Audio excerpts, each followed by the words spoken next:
Jina langu naitwa Bestina Vunje, ni afisa maendeleo ya jamii kutoka ofisi ya mkuu wa mkoa wa Shinyanga. Katika hilo pia nipende tu kutoa rai kwa mashirika bubu ambayo yapo yanafanya kazi zisizohusiana za siri.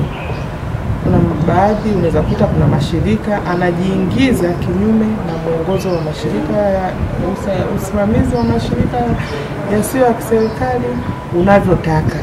Kwa hiyo niombe mashirika yote ndani ya mkoa wa Shinyanga kupitia forum hii ya wilaya ya Kahama wafanye kazi kwa kufuata miongozo na taratibu, lakini kuwa na mahusiano mazuri ili kuijenga Shinyanga iliyo njema. Naitwa Bakari Juma Kibile, ni mwenyekiti wa mashirika sio kiserikali wilaya Kahama na mkoa wa Shinyanga.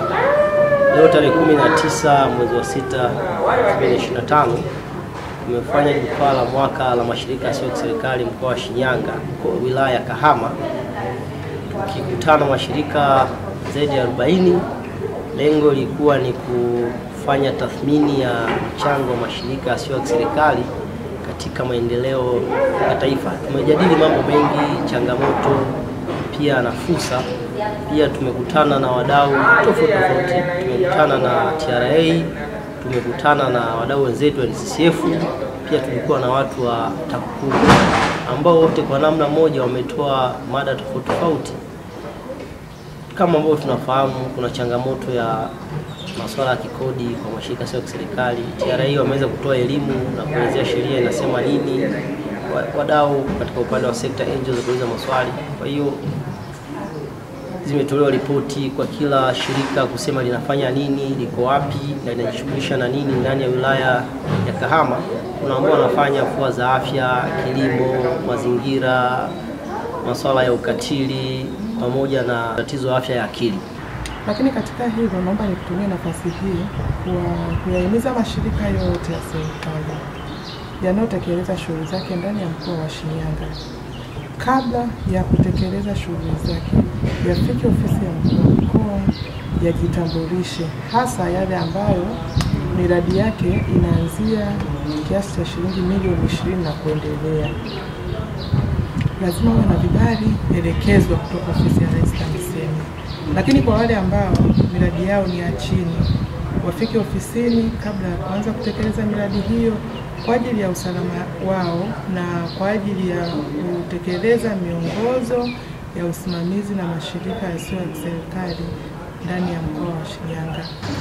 Nakumbuka kuna mashirika mengine tunaweza tunapigia kwa na kasi hapa, tunatembelee, tunakuja, unaona mtu niko na mashauri, niko kule.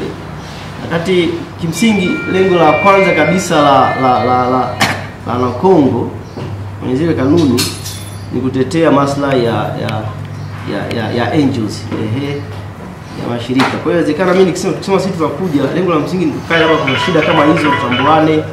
Na mimi ningeomba jamani, chochote tunachosema tutakuwa tunaomba kwenye grupu kwa njia ya WhatsApp au message ya kawaida, kuna hichi na hichi kinakuwa kina msingi. Japokuwa najua sio Afrika tuna kasumba ya kudharau, lakini naomba sana tusidharau mambo. Nashukuru sana dada yangu kwa kukumbusha hilo, na mimi naahidi kwa wenzangu tutalifanyia kazi. Na timu nzima hapa tunasikia wana sekta wote.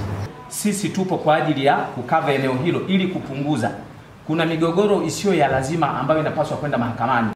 Tunasikiliza, tunashauri na baadaye migogoro hii inapungua, tunakuwa tumeipunguzia mzigo serikali na hasa kesi kwenda mahakamani. Kwa hiyo mimi ninawaalika sana. Karibuni sana peko hiyo Ushetu. Karibuni sana kwa jambo lolote. Sisi tutakupokea hata kama unatoka Kahama, hata kama unatoka Msalala. Karibu, kwa sababu sisi ni lengo kuhakikisha ili wananchi waweze kuzijua sheria, uweze kuishi bila kukiuka sheria. Shughuli zinazoendelea katika taasisi zetu zinakuwa ni za kujitolea. Nilitamani kupata ufafanuzi kutoka kwake, lakini nikagundua kwamba kwa sababu sisi ni miongoni mwa wale waliopita moja kwa moja kutoka TAMISEMI kuja manispaa, ni vema tu tukawaone ili tukifika pale tuweze kupata ufafanuzi wa kina. Tumeweza vile kumwokoa mtoto ambaye alikuwa anatumikishwa Tabora, alikuwa anachunga mifugo. Huyo mtoto ni wa kiume, ana miaka 17, alikuwa amepotea zaidi ya miaka 3. Tumeweza kumpata na tumemkutanisha na wazazi wake.